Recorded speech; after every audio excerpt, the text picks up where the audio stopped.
Las próximas reuniones, días 4 y 5 de febrero, Rusia y Ucrania en Abu Dhabi y Estados Unidos e Irán. La secretaria de prensa de la Casa Blanca, Caroline Leavitt, ha confirmado que, que a pesar del último rifirrafe entre Estados Unidos e Irán, porque el Pentágono ha confirmado el derribo de un dron iraní que sobrevolaba el portaaviones estadounidense, pues que pese a cualquier mal pronóstico, la reunión con Irán sigue en línea con lo previsto. Vamos a analizar esta y otras cuestiones, también los últimos movimientos de Europa con Christoph Kallner, profesor de la Universidad Carlemagne. Christoph, ¿qué tal? ¿Cómo estás?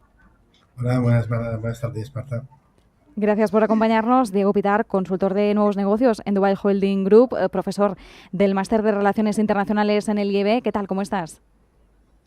¿Qué tal? Muy buenas tardes. ¿Cómo estáis? Bueno, ¿hasta qué punto podemos decir que se ha dinamitado un posible acuerdo de paz entre Rusia y Ucrania? Vamos avanzando, por cierto, este mes ya se va a cumplir un cuarto aniversario desde el estallido de la guerra, el 24 de febrero, sin ir más lejos. Ha habido un último bombardeo a infraestructura energética crítica en Ucrania, en un momento en el que el país está a más de 20 grados bajo cero. Todo esto ocurre antes de esa esperada cumbre en Abu Dhabi, días 4 y 5 de febrero. Se habla de el alto el fuego del que habló Donald Trump la semana pasada. Donald Trump decía que Rusia había accedido a no bombardear más infraestructura energética durante una semana. El Kremlin un día después salió a decir que era hasta el domingo, no una semana. Y bueno, en estas dos narrativas nos hemos movido y efectivamente pues Rusia mantenía que era hasta el domingo. La semana de Trump no se ha cumplido. Christoph, ¿esto hace que peligren las negociaciones que comienzan mañana, las conversaciones, mejor dicho?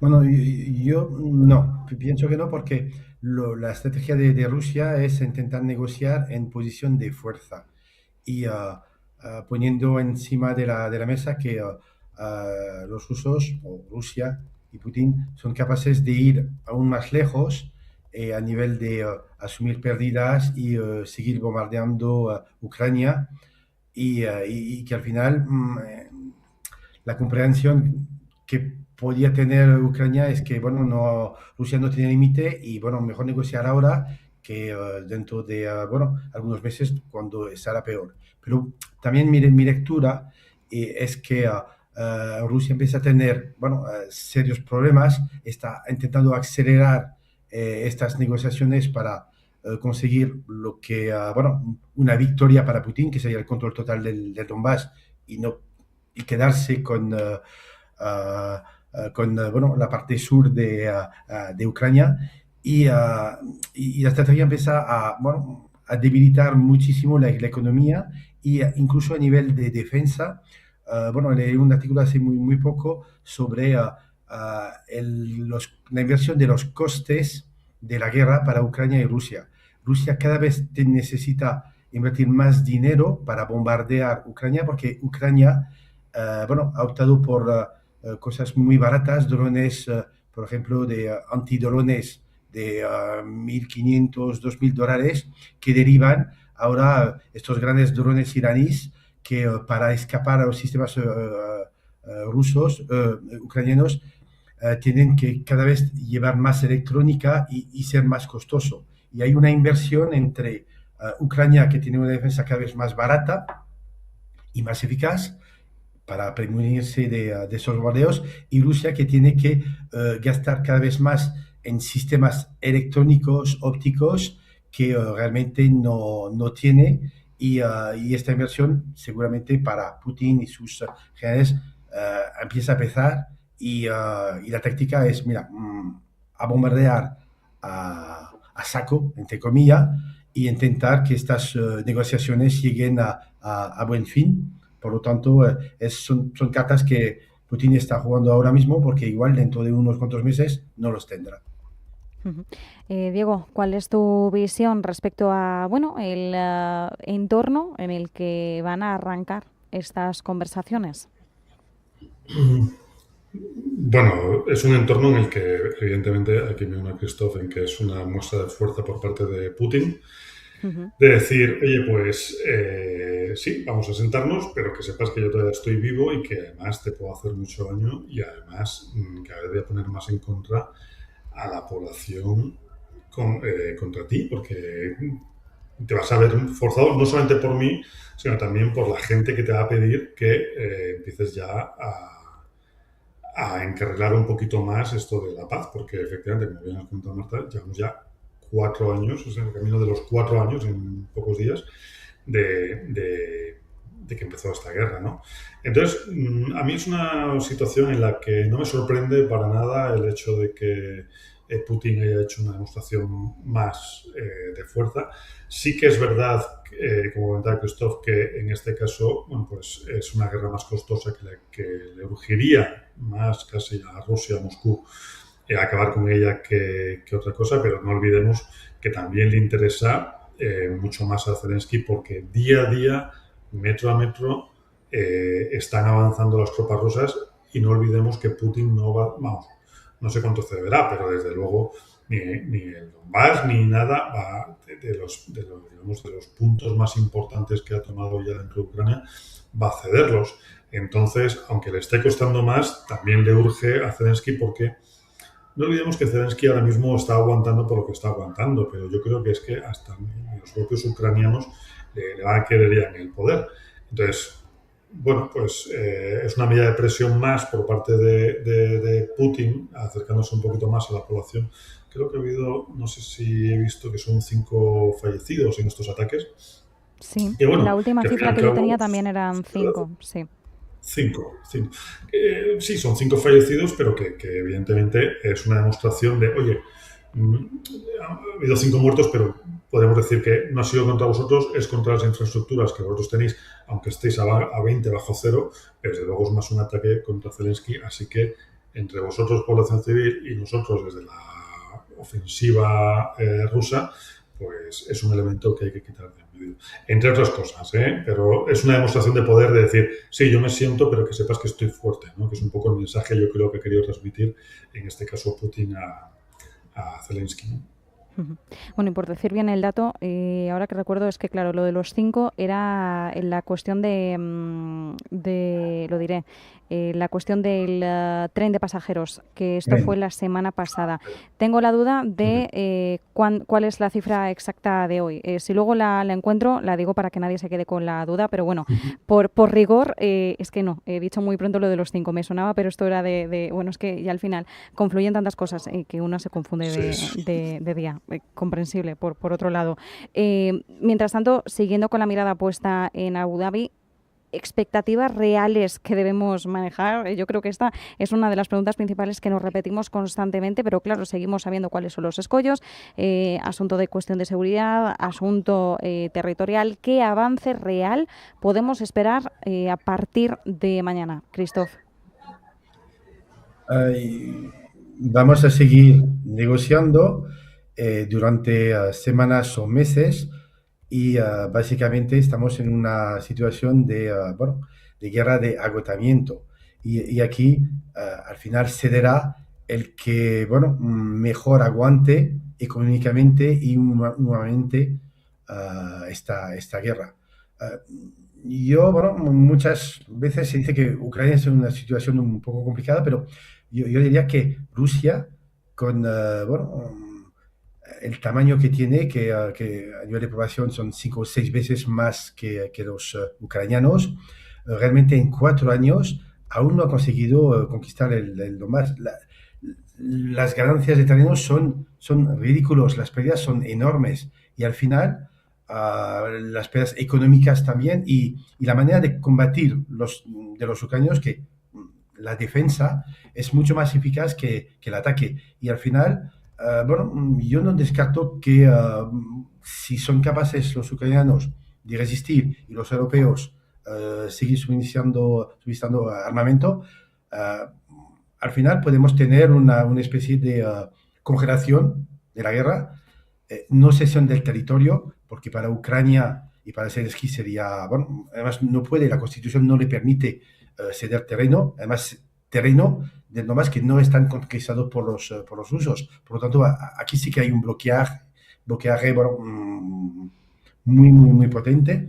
Y por parte de Putin, hasta que su población y su economía pueda aguantar, y los rusos sí que aguantan mucho, pero bueno, todo tiene límite. Desde luego, todo tiene límites. Veremos, ¿no? De lo que planteamos sobre la mesa, lo que realmente ocurra, qué se dialoga y qué se nos dice, ¿no? Que también esta es la cuestión. Diego, ¿tú crees que si se abordan temas cruciales se van a hacer públicos o, por prudencia, sabemos también cuál es la postura del Kremlin al respecto, ¿no? Que hay veces que es mejor no avanzar algunos detalles por miedo a que eso pueda detonar de alguna forma todo lo conversado? Si hay algún avance real, ¿se nos comunicará o habrá cierta espera? Yo creo que las comunicaciones que se vayan a dar van a ser más que nada a efectos con un poquito como, si me permite la expresión, como de esperanza, ¿sí? Uh-huh. Como decir, oye, estamos hablando, como había apuntado Cristóbal, estamos hablando, vamos avanzando, puede durar, no te digo ya sine die, porque realmente yo creo que no, yo creo que va más a un cierre pues para todos lo más rápido posible. Puntos críticos como los que yo creo que se van a dar encima de la mesa y que los va a comentar, los va a poner sobre todo Moscú. Zelensky fuera, terrenos para nosotros, no incorporación a la Unión Europea y no a la OTAN, parece con los españoles en los 80, y no incorporación a la OTAN, esto yo creo que no se van a comentar, sobre todo, como me ha apuntado Christoph, o has apuntado tú, Marta, también, por prudencia, ¿no? Uh-huh. Entonces, sí que se van a dar algunos puntos de que se muestre que realmente están avanzando, pero desde luego Moscú no va a transmitir ningún dato que muestre debilidad, ni tampoco va a vender la piel del oso antes de cazarlo, con lo cual, hasta que no esté más cerrado, yo creo que no van a ceder. En este punto, con el comentario de Christoph, me he acordado mucho un poco de la película esta de Rocky, ¿no? Rocky 4, ¿no? Sí. Se levanta ya al final, está agotado y al final le vence, ¿no? Yo no sé si van a llegar a ese punto, porque desde luego Ucrania creo que está bastante más debilitada a la que se nos comunica, y yo creo que los medios de comunicación aquí están haciendo una labor pues muy apostando por Ucrania, cuando creo que está más débil de lo que nos imaginamos. Y Rusia, no sé si más fuerte o más débil, pero como bien apunta Christoph, han aguantado carros y carretas y lo van a seguir aguantando. Vamos a aprovechar para hacer una breve pausa. Volvemos enseguida, tenemos más temas sobre la mesa, así que nadie se mueva, que volvemos en un minutito.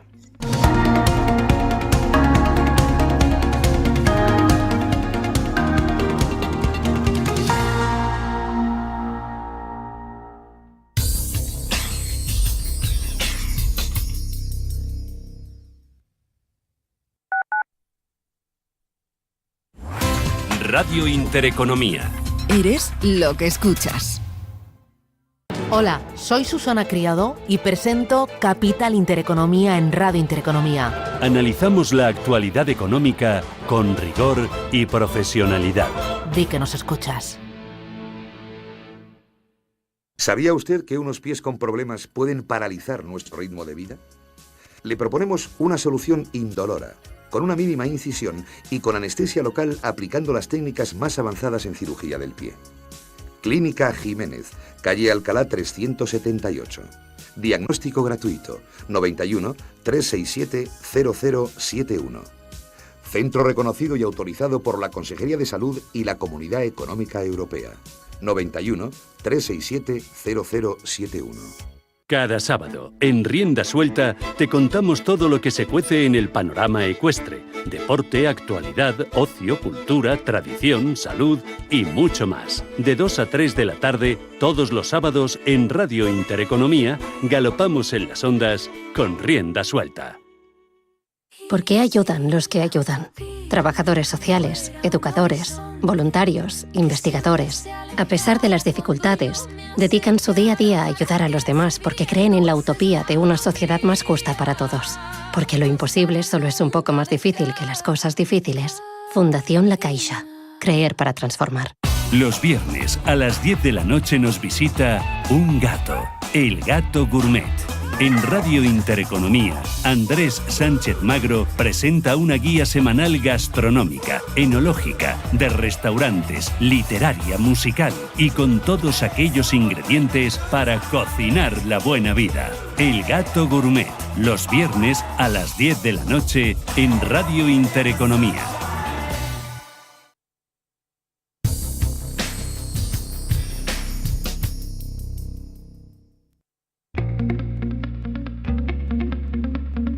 Actualidad geopolítica en Visión Global.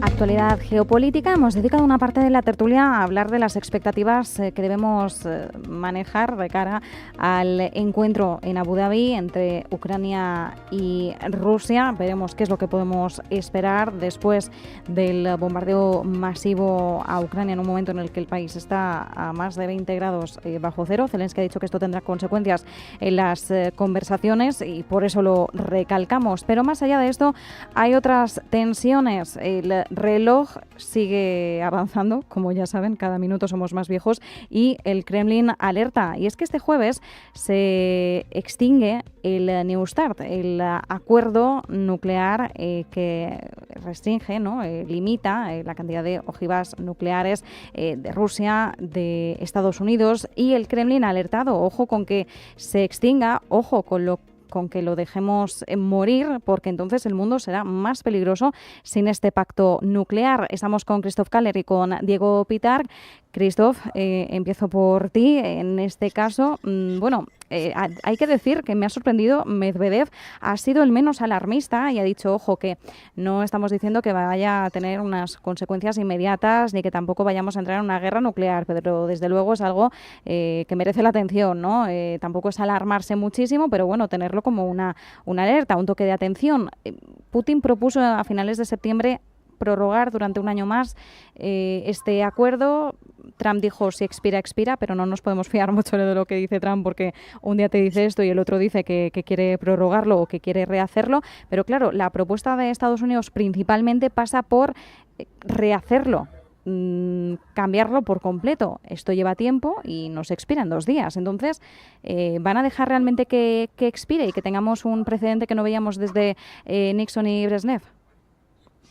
No, yo de este asunto hay una cosa que me llamó muchísimo la atención, es que al final han sido los rusos que han dicho, bueno, cuidado, el mundo va a ser mucho más peligroso, hay que hacer algo y así hay que renegociarlo. Bueno, hay que incluir también a Francia e Inglaterra y también hablar con China. Es que Rusia con esta posición, está mostrando una cierta preocupación o un poco de debilidad, y además a nivel de geopolítica está intentando también computar dentro de este control de armas nucleares a Francia y Inglaterra, sabiendo que estos dos países han ofrecido su paraguas nuclear para proteger a Europa. Creo que la alerta no es tanto para decir que va a haber una proliferación de armas nucleares y Estados Unidos y Rusia van a empezar a producir muchísimas más ojivas nucleares. Estamos ya a un nivel muy, muy alto. Los costes son muy altos también. Y Rusia y Estados Unidos tienen el 90% de las ojivas nucleares.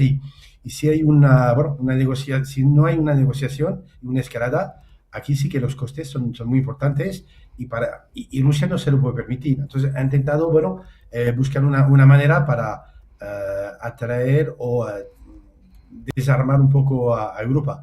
Y China, que se siente en debilidad comparado a los dos colosos, que cuestan el 90% de las armas nucleares, tienen unas 600 ojivas nucleares, dice que no, yo hasta alcanzar el nivel de Estados Unidos, Rusia es casi imposible, y yo no quiero hablar con estos dos. Por lo tanto, preocupación de Rusia y a lo mejor esta voz puede hacer que se entre en este tipo de acuerdo China y intentar montar un mecanismo para evitar lo que dicen los americanos, misunderstanding, sobre armas nucleares y al final provoca un accidente que puede degenerar. A 2 es más fácil, a 3, 4, 5 a veces es complicado, por lo tanto hay que redibujarlo todo. Y bueno, yo creo que sí que es interesante y Rusia no está en una situación cómoda. Pues no está en una situación cómoda. Christoph, nos señalabas, ¿no?, esos costes en aumento que efectivamente, pues si le tocas el bolsillo a cualquiera, ¿no?, dirá, oye, pero vamos a ponernos, a sentarnos a negociar. Diego, ¿cuál es tu visión al respecto? No sé si Estados Unidos, que parece que es quien ahora tiene la pelota sobre el tejado, va a permitir realmente que estos 2 días pasen sin pena ni gloria y que finalmente expire el New START. También, bueno, pues veremos, ¿no?, cuál es la postura de Trump, pero es verdad que hay silencio por este lado en estos últimos días. Sí, a mí no me extrañaría que fuese, pues, como nos tiene últimamente acostumbrado Trump, a que sea una medida más también suya de, no te digo de presión, bueno, sí, de presión, ¿no? Al final, o de negociación, vamos a llamarle de negociación. Yo, en cualquier caso, intentando meter más actores como los se necesitan, sería un new start, ¿no? Casi sería un nuevo arranque, ¿no?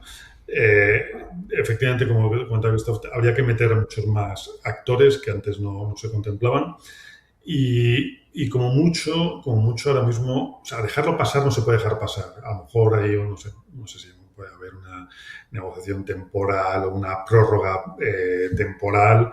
Bueno, pues ahí me callo porque realmente no sé cuál es la posición, obviamente, de Donald Trump.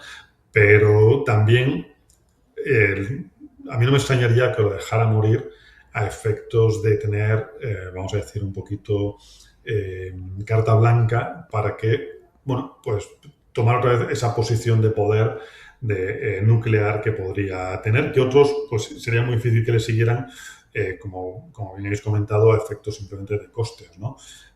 Bueno, si Trump está dentro de su cartera, dentro de su economía, el poder proliferar armas para hacerse más fuerte y ser más amenazante, pues yo no descartaría que esté dentro de sus ideas y dentro de sus planes. Dejarlo morir como tal me parece una auténtica barbaridad, teniendo en cuenta que son cada vez más países los que, pues sí, deberían de estar llamados a esta mesa un poquito de pacto, de reparto de tareas de cada uno de ellos, reparto de la tarta nuclear en este caso, pero desde luego que Trump tiene algo guardado, un as en la manga, vamos, yo lo tengo clarísimo. Bueno, pues ese as bajo la manga, que siempre es interesante, desde luego. Os voy a dar un minutito cada uno porque quiero preguntaros por un discurso de Mario Draghi que tuvo lugar este lunes en una universidad belga. Le investigan doctor honoris causa y, bueno, pues en la línea que hemos estado viendo de Draghi post Banco Central Europeo, post gobierno italiano, ha vuelto a señalar algunas cuestiones que ya las señalaba, recordemos, en ese famoso informe de septiembre de 2024. Yo no sé si Draghi se siente o no escuchado, pero ha vuelto a hacer hincapié, volvía a hacer hincapié en algunas cuestiones, en señalar a Estados Unidos y China como bueno, amenazas clave para una Europa que está cada vez ya no solo más vulnerable, sino que es más ninguneada porque realmente no tiene ningún tipo de presencia, ¿no?, ni en el plano geopolítico y cada vez menos posicionada o bien posicionada de cara a la economía del futuro. Decía que hay que construir poder o, si no, en pocas palabras, pues desaparecer bajo Estados Unidos y China. Os doy un minutito. ¿Qué opináis de este ultimátum? ¿Realmente está resonando en Bruselas, Christoph? Yo creo que sí, ¿eh? Además, ha usado 3 palabras. Si bueno, Europa no se mueve rápidamente, quedará bueno, subordinada, dividida y desindustrializada. Y aquí ha puesto el dedo en inversiones, 5% del PIB en digitalización. Aquí es para contrarrestar las debilidades que tienen con Estados Unidos a nivel de tecnología. Descarbonización. Aquí sí que es una gran ventaja competitiva de Europa, pero China está pisando muy fuerte. Y defensa propia. Es decir, que para resumir, menos confederación y más federación, como por ejemplo lo hemos hecho con el euro u otros proyectos que han ido funcionando muy bien. Prueba de ello, el euro ahora mismo representa un 40%, un poquito menos del 40% de las divisas de reservas del mundo, y el dólar un poquito menos del 50%, pero hace 10 o 15 años el dólar representaba el 70%. Es decir, que cuando Europa actúa como una federación, y el euro es un ejemplo perfecto, puede contrarrestar efectos potentes y grandes y fuertes de Estados Unidos o China en el futuro. Diego, nada, un minutito. Sí, yo no me está sorprendiendo Draghi ahora mismo, pero le podría haber dicho antes, también todo se ha dicho, ¿no? Pero bueno, yo diría que ya va siendo hora, sí, no, desde luego. Pues ya que estuvo donde estuvo, debería haber puesto algún medio en ese momento. Pero bueno, más vale tarde que nunca. Y yo creo que es una cosa que alguien tenía que decirlo en alto, alguien tenía que poner un poquito las ideas estas, que para muchos son ideas peregrinas, pero es que no nos queda otra más que, no digo dejar de depender, pero sí tener una posición fuerte. Yo siempre digo que la Unión Europea, desde que es Unión Europea y no Comunidad Económica Europea, ha perdido fuelle y ha perdido músculo. Cuando éramos solamente economía, éramos fuertes. Cuando se han unido los políticos, nos hemos ido pues, por otros caminos que, desde luego, nadie sabe cuáles van a ser. Pero que me parece muy interesante y además me parece muy complementario a lo que efectivamente, como has comentado Marta, dijo Draghi en el 24. Creo que ha sido un complemento muy importante, pero sobre todo esto tiene que plantar bases. Europa tiene que tener una reorientación política, económica y social absoluta, porque desde luego si no, efectivamente nadie se va a acordar de nosotros y nadie va a venir a rescatarnos. Es un poquito lo que mi resumen, ¿no?